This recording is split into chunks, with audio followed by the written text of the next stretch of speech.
Hele açılmamış güllerin vardı. Baharın içinde kış geldi sana. Dünya gözlerimde birden qaraldı. Bu vaxtsız ayrılıq hoş geldi sənə. Doymadım sesinden, doymadım senden. Həsrətin qəlbimdə bir ömür qaldı. Əlimi üzəndə mən bu aləmdən, səni gəncliyimdə əlimdən aldı. Cavan itirdim səni.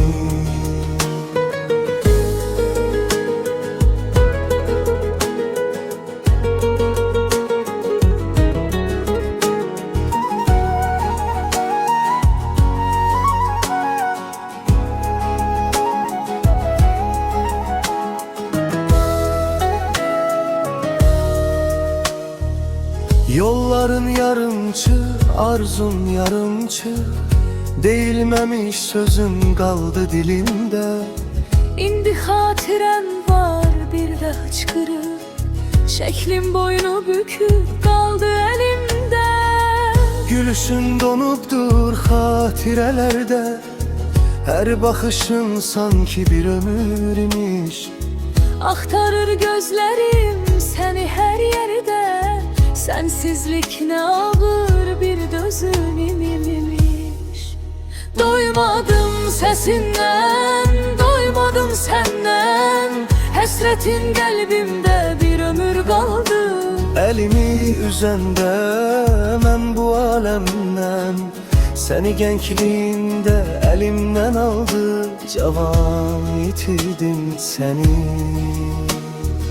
Sen ele köçtün ki sükutun dindi. İller keçse bile yerin dolmayır. Benim tek gençliğim qocaldı indi.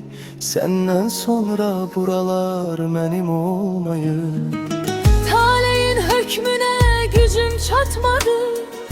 Zamanın çarxını döndərebilsem. Gedişin ruhumda ele iz koydu. Kaş ki bu həsrəti söndürebilsem. Cavan itirdim səni.